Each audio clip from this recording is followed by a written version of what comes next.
Hello friend, आज आपण डीएमचं lecture number 29 बघणार आहोत. तर आज आपल्याला सेकंड चॅप्टरमधला लास्ट पॉईंट बघायचे आहेत. काही फॉर्मॅट आपल्याला बघायचे आहेत, जसे की PSW रजिस्टर असेल, टी मोड असेल, टिकॉन असेल, पिकॉन असेल. तर त्यामधले दोन फॉर्मॅट हे खूप महत्त्वाचे आहेत. त्यातला पहिला फॉर्मॅट आहे PSW रजिस्टर.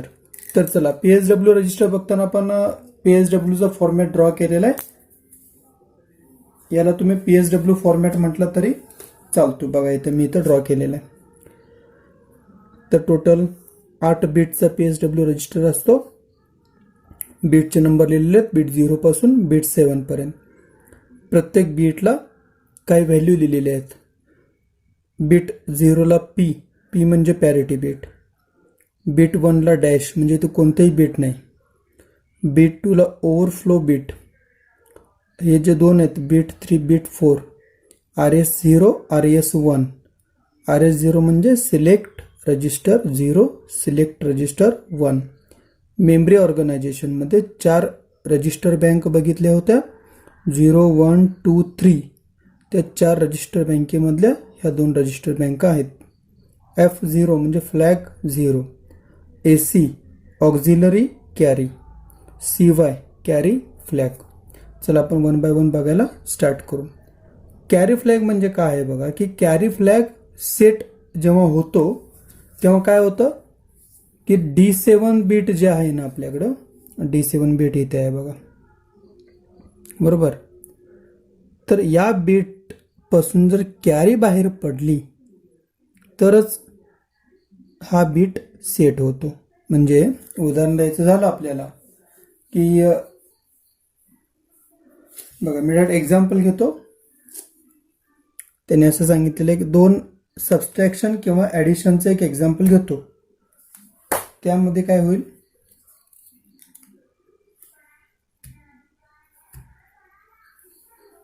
सिंपल एक्झाम्पल घेतो. इथं 0, 1, 0, 1,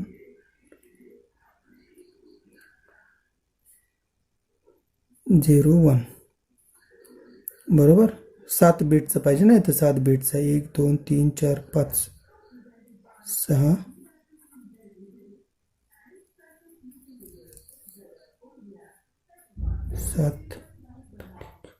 7 आणि 8 यांचे ॲडिशन करायचे.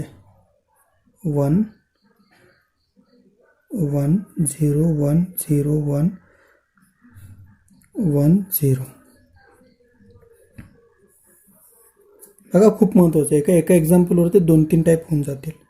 यांचे ॲडिशन करायचे. 1 + 1 0, 1 + 1 10 म्हणजे 10 येतात. 1 + 1 10, ॲडिशन 0, कॅरी 1. 1 + 1 0, कॅरी 1. 1 + 1 10, 1 + 1 10, कॅरी 1. इथं 0च आहे, डायरेक्टली फक्त 1च येईल. इथं 1 येईल, इथं 1 येईल, बरोबर. 0 + 1 0, 1, 1 + 0 1, 1 + 1 10, 10 म्हणजे इथं 0 आला, 1 कॅरी आला. हा 1 इथं लिहितो. अलग लक्षात. आणि हे असेल तुमचं कॅरी.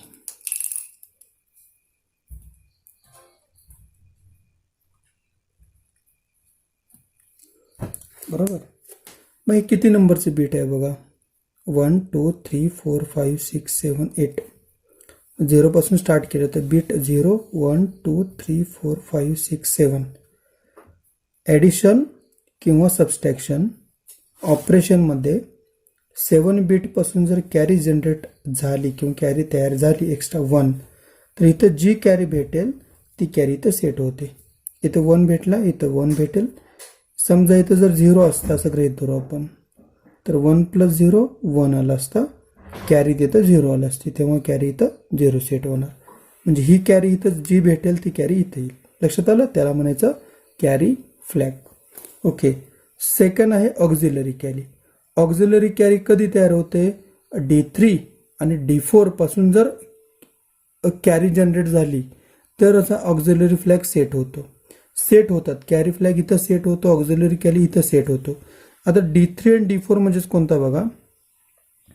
हे पहिला असेल D0, D1, D2, D3, D4, D5, D6 आणि D7. लक्षात येतंय.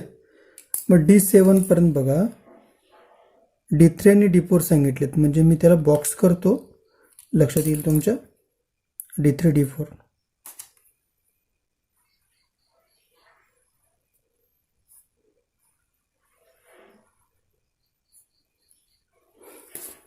या 2 बीट पासून पुढे कॅरी गेले का बघा. ही जशी कॅरी भेटली ना वरती, तशी कॅरी इथं आली का, नाही आली. इथे कॅरी नाही आली म्हणजे ऑक्झिलरी कॅरी फ्लॅग सेट होणार नाही. जर इथं दोघांच्या पासून इथे कॅरी आली असती एक्स्ट्रा, तर ऑक्झिलरी फ्लॅग काय होणार, सेट होणार. मी तुम्हाला एक्झाम्पल दाखवतो. याचं सेकंड एक्झाम्पल घेऊन सेम एक्झाम्पल ठेवतो. 1 0 1 0 1 0 1 1. ओके. आपल्याला कॅरी जाते की नाही जाते चेक करायचं. D5 ला 1 1 किंवा ते 0 लिहितो. 0 1 0 1 0 1 1 0. आन्सर सांगायचं आहे. 1 + 0 1 1 + 1 10 carry 1 1 + 1 10 carry 1 1 + 1 10 carry 1 1 + 1 10 carry 1. Same येतात बघा. 1 + 1 10 कॅरी 1. 0 चाललेलं आहे म्हणजे 1 आला आणि याचा आन्सर 1 आला. आता 1 आल्यानंतर इकडं कॅरी आली का, नाही आली. कॅरी नाही आली म्हणजे ते कॅरी किती आली, 0 आली. बरोबर. ही कॅरी इथं सेट होते कुठे, D7 ला. बरोबर. आणि आता आपण जे बोलत होतो D3 आणि D4 ला, D1 D2 D3 D4 D0 D1 D2 D3 D4. मी ब्लॉक ड्रॉ करतोय.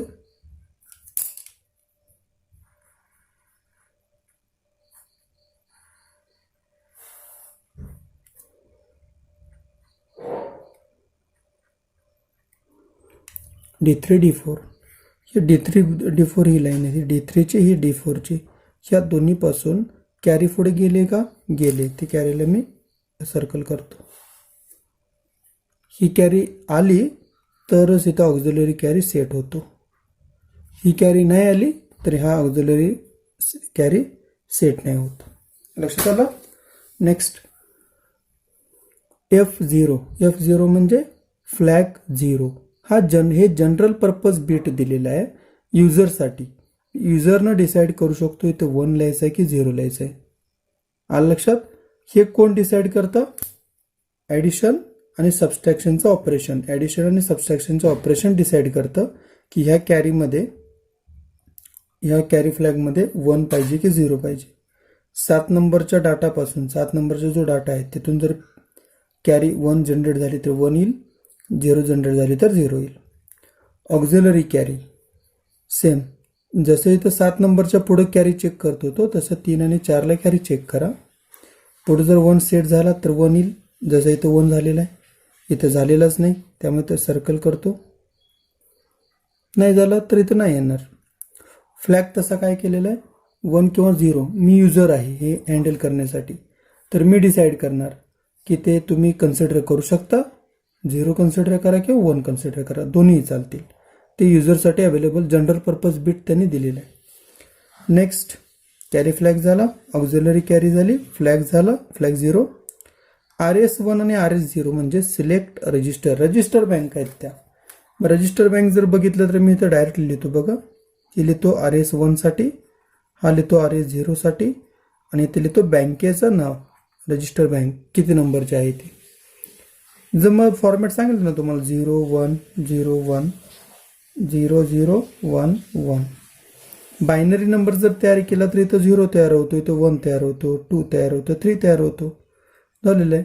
म्हणजे ते काय येईल, बँक 0, बँक 1, बँक 2 आणि बँक 3.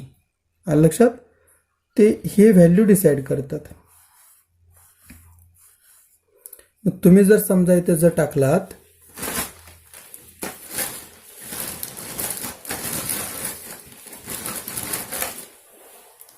सपोज तुम्ही टाकलात इथं 0 1 टाकलात,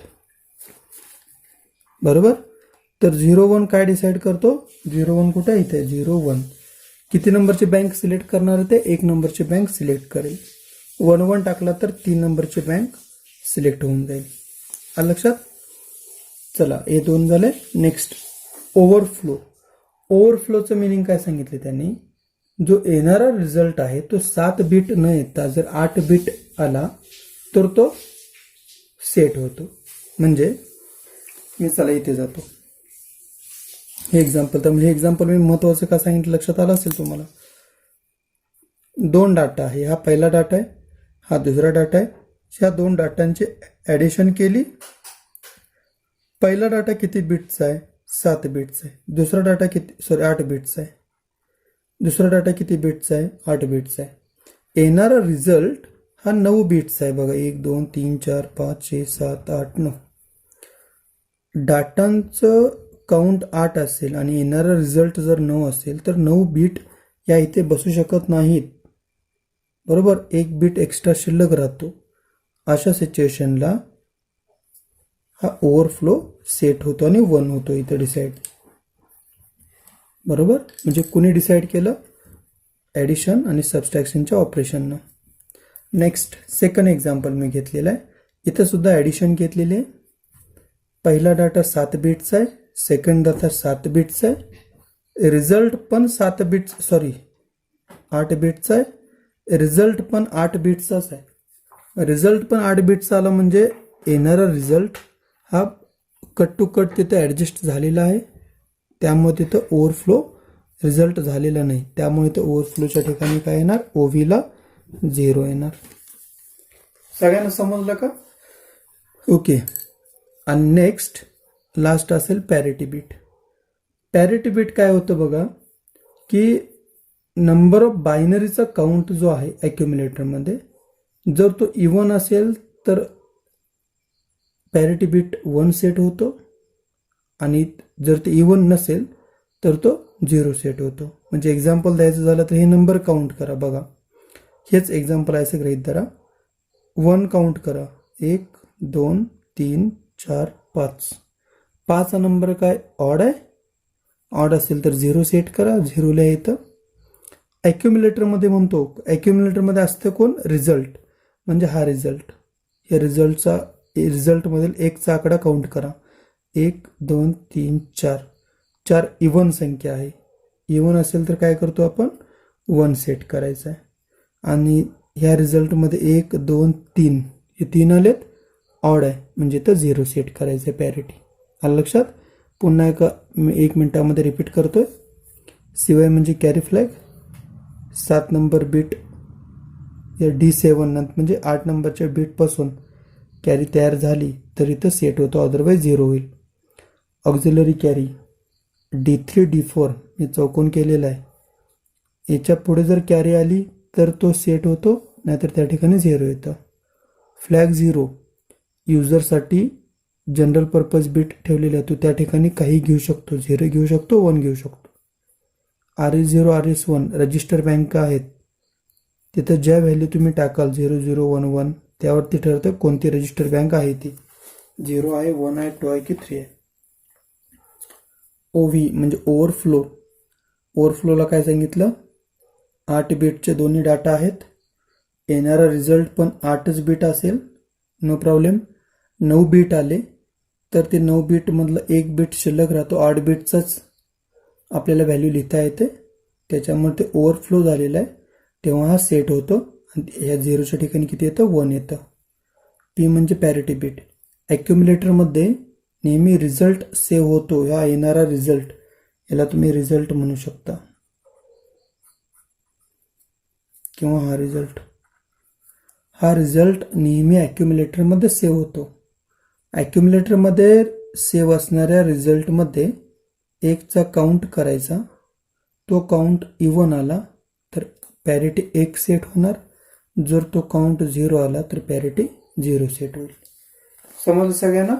ओके, चला आता आपण सेकंड फॉर्मॅट बघू. ओके, इथं लिहिलेलं आहे बघा. पॅरिटी इव्हन असेल तर 1 असेल, ऑड असेल तर 0. Parity bit.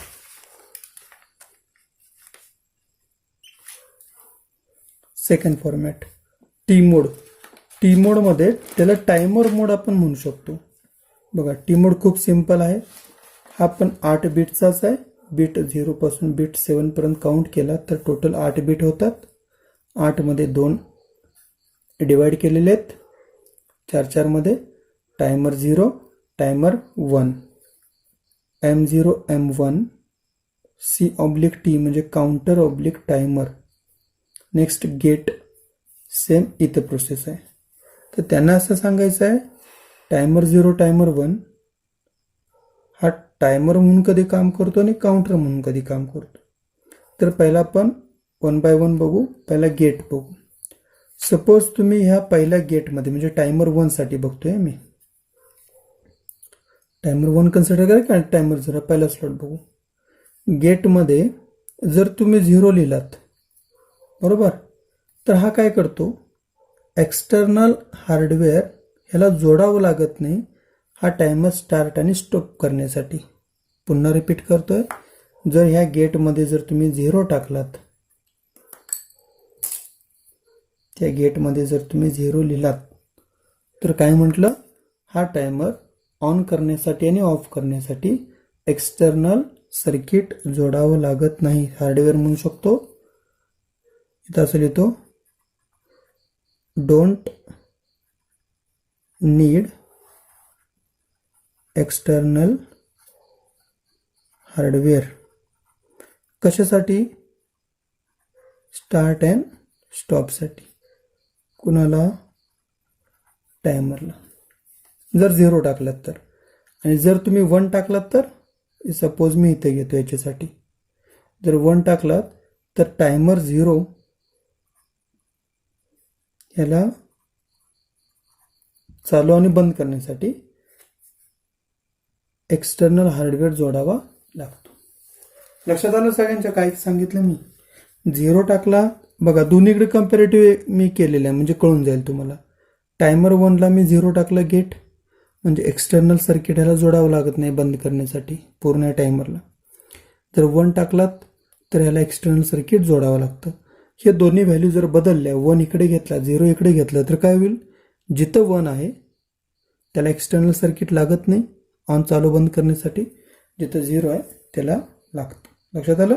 Second, timer oblique counter. Timer oblique काउंटरमध्ये काय सांगतं बघा, ते सेम याच्यासारखंच आहे. टायमर ऑब्लिक काउंटर 0 सेट करून सांगा काय येतं आणि 1 सेट करून सांगा. चला, मी जर टायमर आणि काउंटर 0 सेट केला, 0 टाकलं त्याच्यामध्ये, तर तो ॲज अ टायमर म्हणून काम करतो. आणि जर मी तो 1 टाकलं तर हा टायमर म्हणून काम करत नाही, हा काय करतो, काउंटर म्हणून काम करतो. बरोबर आहे का? म्हणजे 0 टाकलं तर काउंटर काम करेल, 1 टाकलं टायमर म्हणून काम करेल, आणि जर 1 टाकलं तर तो काउंटर म्हणून काम करेल.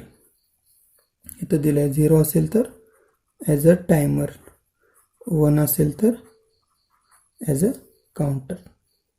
आलं लक्षात? आणि काय करतात ते, टायमर आणि काउंटर ह्या दोघांचं काम काउंटिंगचंच आहे.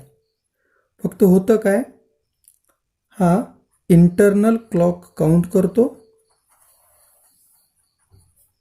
क्लॉक पल्सेस काउंट, आणि हा एक्सटर्नल क्लॉक पल्स काउंट करतो. दोन्हीमध्ये एवढाच फरक आहे. कारण टायमर आणि काउंटरचं काम तेच आहे, क्लॉक पल्सेस काउंट करणं. फक्त क्लॉक पल्स 2 ठिकाणाहून येतात, इंटरनल आणि एक्सटर्नल. इंटरनल कोण करेल, टायमर करेल. एक्सटर्नल कोण करेल, काउंटर करेल. आणि लास्टचा आहे M1 आणि M0, मोड 0 आणि मोड 1 म्हणजे टायमरचे मोड आहेत ते. टायमर 0 मोडला आहे, 1 मोडला आहे, 2 मोडला आहे की 3 मोडला आहे. टोटल 4 टायमरचे मोड आहेत. आणि त्या टायमर मोडमध्ये असताना ते ऑपरेटिंग बीट किती असतात, टोटल 16 बीटचा ना timer. Timer counter total 16 beat, 16 बीटमध्ये किती बीट यूजमध्ये येतात, किती बीट यूजमध्ये येत नाही ते चेक करायचं आहे. तर मोड 0 मोड 1 मध्ये मी चला टेबल ड्रॉ करतो डायरेक्टली. M1 M0 0 0 0 1 1 0 1 1.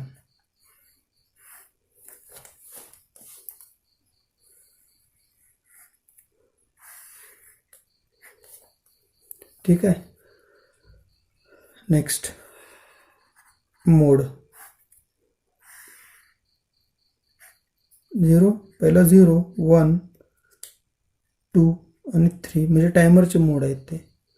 टायमर 0ला किंवा मोड 0 मध्ये हा ऑपरेटिंग मोड म्हणून त्याला आपण.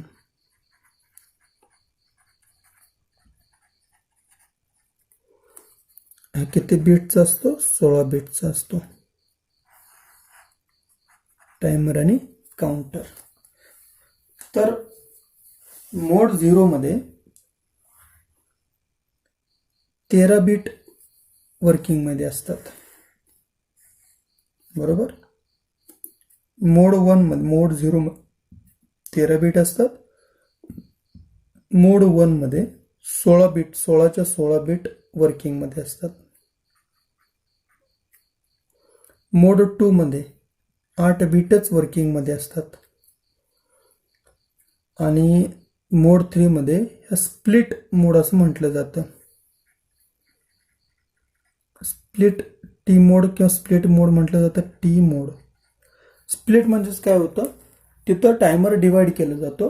8 बीटमध्ये असेल, 4 बीटमध्ये असेल, 6 असं 16 बीटचे काय केले जातात, डिवायडेशन केलं जातं. त्यामुळे त्याला काय म्हटलं जातं, स्प्लिट मोड. ओके, सगळ्यांना लक्षात आलं. दोन्ही फॉर्मॅट खूप सिंपल आहेत, काही अवघड नाही. चला आपण आता नेक्स्ट पॉइंट बघू.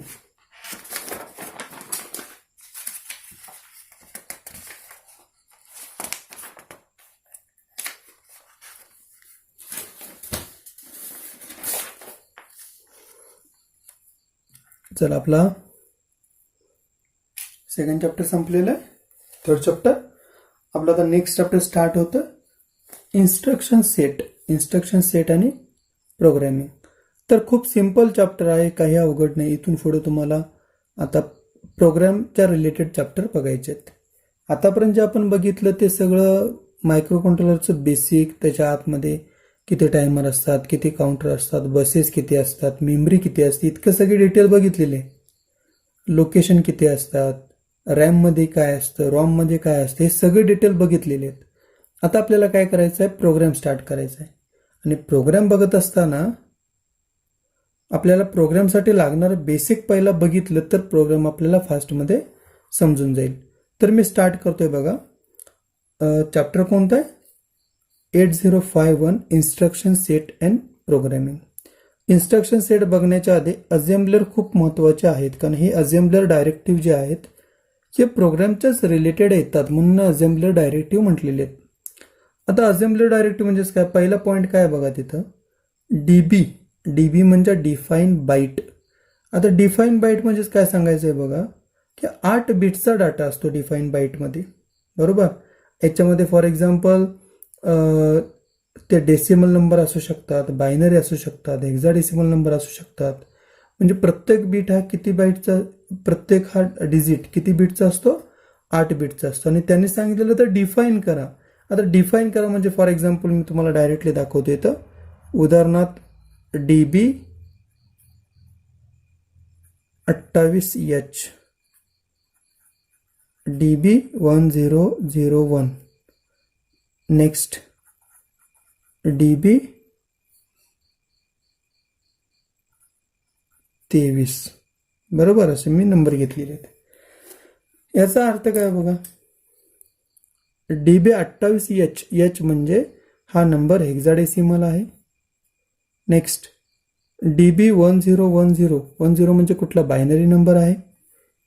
23च्या पुढे H लागलाय का, नाही, म्हणजे हा डेसिमल नंबर आहे.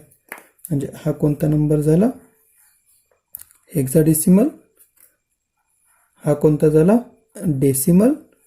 आणि हा कोणता झाला, बायनरी. म्हणजे ते डिफाईन झाले पाहिजेत कोणते आहेत ते.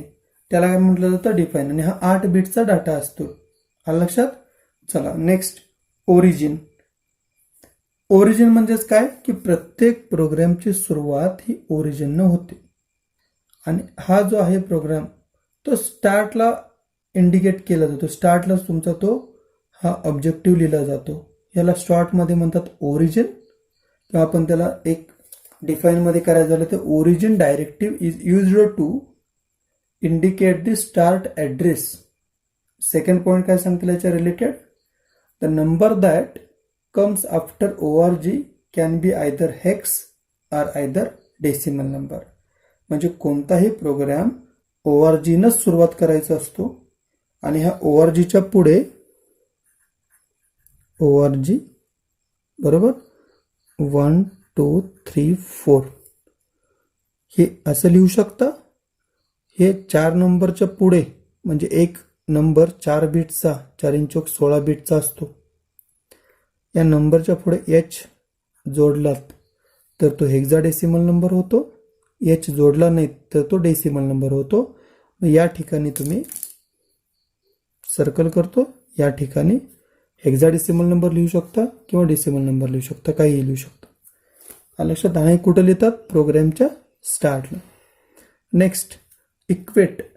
इक्वेट काय केलं जातं बघा, memory location is a not allocate for variable, it allocate for constant. म्हणजे मायक्रो कंट्रोलरमध्ये जी मेमरी असते, ज्या मेमरीमध्ये तुम्ही डाटा आणि प्रोग्राम दोन्ही व्हॅल्यू सेव्ह करू शकता. डाटा आणि प्रोग्राम किंवा ॲड्रेसमध्ये जर कन्फ्युजन होत असेल तर मी तुम्हाला सांगतोय, डाटा आणि ॲड्रेस. बघा, तुमचं स्वतःचं घर घ्या. जर तुम्हाला तुमच्या मित्राने जर पोस्टाने एखादं लेटर पाठवलं तर त्या लेटरमध्ये तुमचा घरचा पत्ता दिला जातो. बरोबर. तुमचे वैयक्तिक नाव एकट्याच माणसाचं असतं, कारण ते घर ज्यांच्या वडिलांच्या नावावरती घर आहे त्या वडिलांचं नाव असेल. ओके. आणि ते तुमचा घरचा पत्ता असेल, त्या पत्त्यावरती तुमचं ते लेटर येणार आहे. त्या लेटरमध्ये जर त्या मित्रांना 10,000 रुपये पाठवलेत तर काय कन्सिडर झालं रे, त्या लेटरवरती जो पत्ता लिहिलेला आहे त्याला म्हणायचं ॲड्रेस. आणि त्या लेटरच्या आतमध्ये जी रक्कम असेल किंवा काही XYZ त्याने काय पाठवून दिलं असेल तर त्याला काय म्हटलं जातं, डाटा म्हटलं जातं. अजूनही तुम्ही सिरियसली लक्ष द्या. डाटा हा मॅक्सिमम प्रमाणात असू शकतो, त्यामुळं डाटाला मेमरी जास्त ठेवलेली आहे. ॲड्रेस हे खूप कमी प्रमाणात असू शकतात, त्याच्यामुळं त्याच्यासाठी मेमरी कमी ठेवलेली आहे. ॲड्रेस लिहिण्यासाठी 4 KB डाटा ठेवलेला आहे, शिल्लक मेमरी ठेवलेली आहे. आणि डाटा लिहिण्यासाठी 64 KB 256 KB मेमरी शिल्लक ठेवलेली आहे. त्यामुळे ॲड्रेस आणि डाटामधला फरक कळाला. Next, end instruction. कोणताही प्रोग्राम एंड करण्यासाठी किंवा नवीन इन्स्ट्रक्शन रन कंटिन्युअस होत असेल आणि प्रोग्राम तुम्हाला स्टॉप करायचा असेल तर प्रोग्रामच्या एंडला जेव्हा तुम्ही एंड इन्स्ट्रक्शन लिहिताय त्या ठिकाणी प्रोग्राम तुमचा पूर्णपणे एंड होतो. आणि एंड इन्स्ट्रक्शनच्या नंतर तुम्ही काहीही लिहा, ते इन्स्ट्रक्शन कन्सिडर केले जात नाही. आलं लक्षात. त्यामुळे एंड कुठे लिहितात, लास्ट लाईनला लिहितात मायक्रो कंट्रोलरच्या प्रोग्राममध्ये.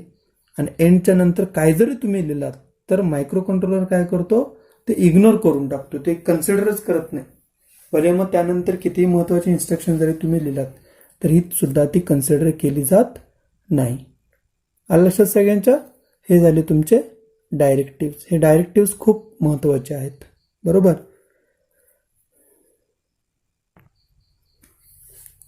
ओके. नेक्स्ट आपण आता बघणार आहोत ॲड्रेसिंग मोड. तर ॲड्रेसिंग मोड खूप महत्त्वाचे आहेत. मी ॲड्रेसिंग टाईप म्हटलं नाही, टाईप्स ऑफ ॲड्रेसिंग मोड म्हटलं नाही, फक्त ॲड्रेसिंग मोड. बेसिक तुम्हाला लक्षात आलं पाहिजे की नक्की ॲड्रेसिंग मोड का गरजेचं आहे. तर कम्प्युटर इन्स्ट्रक्शनमध्ये बघा, अपकोड नावाचा खूप महत्त्वाचा टॉपिक असतो. इथं लिहितोय अपकोड. अपकोड म्हणजे ऑपरेशनल कोड, ज्या कोडने तुम्हाला पूर्णपणे ऑपरेशन करायचं आहे. मग कोणतेही ऑपरेशन असू दे, ते ऑपरेशन परफॉर्म करायचं आहे. मग ते अरिथमेटिक ऑपरेशन असतील, लॉजिकल ऑपरेशन असतील आणि मल्टिप्लिकेशन ऑपरेशन असतील, डाटा ट्रान्सफरचे ऑपरेशन असतील, मूव्ह करायचे ऑपरेशन असतील, काही ऑपरेशन असतील. ते सगळे ऑपरेशनचे कोड डिसाईड केलेले असतात. म्हणून मायक्रो कंट्रोलरमध्ये किंवा कम्प्युटर इन्स्ट्रक्शनमध्ये ऑपरेशन कोडनेच पूर्ण ते कम्प्युटरचे इन्स्ट्रक्शन तयार होतात. पण त्याला काय म्हणतात, ऑपरेशन कोड. त्याला शॉर्टमध्ये काय म्हटलं जातं, अपकोड असं म्हटलं जातं. बरोबर. मग आता ह्याच्यामध्ये एक्झाम्पल त्याने असं दिलेलं आहे. मी डायरेक्ट इथे एक एक्झाम्पल घेतलेलं आहे. याला इन्स्ट्रक्शन म्हटलं जातं. हा लक्षात. म्हणजे पहिलं जे आहेत ना टोटल बघा 1 2 3 4 ही पहिली इन्स्ट्रक्शन आहे, दुसरी इन्स्ट्रक्शन आहे, तिसरी इन्स्ट्रक्शन आहे, चौथी इन्स्ट्रक्शन. इन्स्ट्रक्शन कळलं. मगापासून मी इन्स्ट्रक्शन हा शब्द वापरतोय किंवा इथे दिलेला आहे इन्स्ट्रक्शन सेट. सेट नंतर बघू आपण. इन्स्ट्रक्शन म्हणजेच काय, प्रत्येक लाईनला एक एक इन्स्ट्रक्शन लिहिलेली आहे, याला सगळ्यांना म्हणायचे इन्स्ट्रक्शन. ग्रुप जर त्याचा असेल सगळ्यांचा तर त्याला म्हणायचं इन्स्ट्रक्शन सेट. मग हे ते 5 असतील, 10 असतील, 15 असतील, 20 असतील, 25 असतील. ओके. आणि नंबर ऑफ इन्स्ट्रक्शन पासून तयार होतो तो होतो त्याचा प्रोग्राम. बरोबर. मग इथं मी काय केलं, 1 2 3 4 ह्या 4 लाईनला 4 इन्स्ट्रक्शन आहेत आणि 4 लाईनच्या इन्स्ट्रक्शन पासून काय झालेलं आहे, एक प्रोग्राम तयार झालेला आहे. तो 4 लाईनचाच होईल असं नाही, 5 लाईनचा, 6 लाईनचा, 7 लाईनचा सुद्धा होऊ शकतो. मग तिथे काय केलं, या प्रोग्राममध्ये ॲड, मूव, INC किंवा एंड हे जे दिलेले आहेत ना, याला म्हणतात निमोनिक. काय म्हणतात, निमोनिकचं स्पेलिंग बघा, MNEMONIC, निमोनिक. आणि याला म्हणायचं ऑपरंट. खूप महत्वाचं आहे निमोनिक आणि ऑपरंट. बरोबर. निमोनिक हा पहिला पार्ट असतो इन्स्ट्रक्शनचा. म्हणजे first part of each instruction is called as mnemonic. बरोबर. ते इंडिकेट करतं कोणतं ऑपरेशन करायचं आहे. हे इंडिकेट केलं आहे ना निमोनिकनं. इथे ॲडिशन करायचं आहे, इथं मूव्ह करायचं आहे, इथं इन्क्रीमेंट करायचं आहे, इथं प्रोग्राम रन करायचं, एंड करायचं आहे. ह्यानं इन्स्ट्रक्शन काय सांगितलं, ऑपरेशन इंडिकेट केलं काय करायचं आहे ते. सेकंड पार्ट कोणता आहे तो, ऑपरंटचा. ऑपरंट हा निमोनिक पासून सेपरेट असतो. फक्त एक एम्प्टी स्पेसनं प्रोग्राम लिहित असताना तुम्ही जर ह्या दोघांच्या मध्ये स्पेस कळतो, कम्प्युटरमध्ये अशी आडवी पट्टी असते त्याला स्पेस म्हणतात. ते एकच प्रेस करायचे एकदाच. जर तुम्ही डबल प्रेस केलात आणि प्रोग्राम हा रन करायला गेलात तर प्रोग्राममध्ये एरर येणार. हे स्टँडर्ड रूल आहेत, हे रूलमध्ये चेंजेस करायचे नाहीत. आणि प्रोग्राम लिहिताना चांगलं वाटतं म्हणून प्रत्येक अक्षराच्या मध्ये स्पेस द्यायचा नाही, ही रॉंग मेथड आहे. काहीतरी प्रोग्राम लिहिणारे रूल्स रेग्युलेशन सिरियसली तुम्ही ऐकले पाहिजेत, ते फॉलो केले पाहिजेत. नोटबुकमध्ये लिहिताना ठीक आहे, किचकट दिसतं, अक्षर खराब आहे, तुम्ही स्पेस देऊन लिहिला तरी चालेल. पण टाईप करताना तुम्हाला एक्झॅक्ट समजून जाईल तिथे एकच स्पेस द्यायचा की नाही द्यायचा. काय म्हटलं मी, निमोनिक आणि ऑपरंट हे दोन वेगवेगळे लिहायचे आहेत. हे लिहित असताना ह्या दोघांच्या मध्ये एकच स्पेस द्यायचा आहे. ॲडमध्ये ADD कॅपिटल जे दिलेलं आहे त्या प्रत्येक अक्षराच्या मध्ये कुठलाही स्पेस द्यायचा नाही. हे रूल्सच सांगतो, हे मी माझ्या मनाचं सांगत नाहीये. ओके. तर निमोनिक आणि ऑपरंटच्या मध्ये एका स्पेसनं सेपरेशन करायचं आहे. ऑपरंट मध्ये तो एक प्रकारचा एक टाईपचा असणार, 2 असू शकतात, 3 असू शकतात, काही वेळेला नसणार. पण एंडच्या पुढे काय आहे का नाही, म्हणजे इथं ऑपरंट 0 आहेत, इथं ऑपरंट 1 आहे, इथं ऑपरंट 2 आहेत. पण 1 पेक्षा जास्त जर ऑपरंट येत असतील, 2 येत असतील, 3 येत असतील, 4 येत असतील, तर प्रत्येक ऑपरंटच्या मध्ये कॉमा देऊन ते सेपरेशन करायचं. इथे दिलंय बघा कॉमा, इथे कॉमा दिलाय, इथे कॉमा दिलाय. म्हणजे नंबर ऑफ ऑपरंट आले असतील तर तुम्ही ते कॉमा देऊन त्याचं सेपरेशन करू शकता. आलं लक्षात. ओके. तर या अशा हिशोबाने आपण ॲड्रेसिंग मोड बघितलेले आहेत. इथून पुढे तुम्हाला टाईप्स ऑफ ॲड्रेसिंग मोड बघत असताना ऑपरंट, निमोनिक हे तुमच्या लक्षात आले पाहिजेत. कोणत्याही इन्स्ट्रक्शनचा पहिला पार्ट असतो निमोनिकचा, सेकंड पार्ट असतो ऑपरंटचा. ऑपरंट, नंबर ऑफ ऑपरंट जर आलेत एकापेक्षा जास्त तर कॉमा देऊन सेपरेट करा. निमोनिक हा एकच असतो. हा निमोनिक इन्स्ट्रक्शन काय ऑपरेशन करणार आहे ते सांगायचं असतं त्याला. ओके. आणि निमोनिक आणि ऑपरंटच्या मध्ये एका स्पेस बारनं दोघे सेपरेट करायचे असतात. तर आजच्या लेक्चरला इथपर्यंत सफिशियंट आहे. नेक्स्ट लेक्चरला आपण काय बघणार आहोत, टाईप्स ऑफ ॲड्रेसिंग मोड. किती टाईपचे ॲड्रेसिंग मोड असतात आणि त्यानंतर आपल्याला इन्स्ट्रक्शन स्टार्ट करायचे. ठीक आहे, आजचं लेक्चर आपण इथे स्टॉप करू. थँक्यू.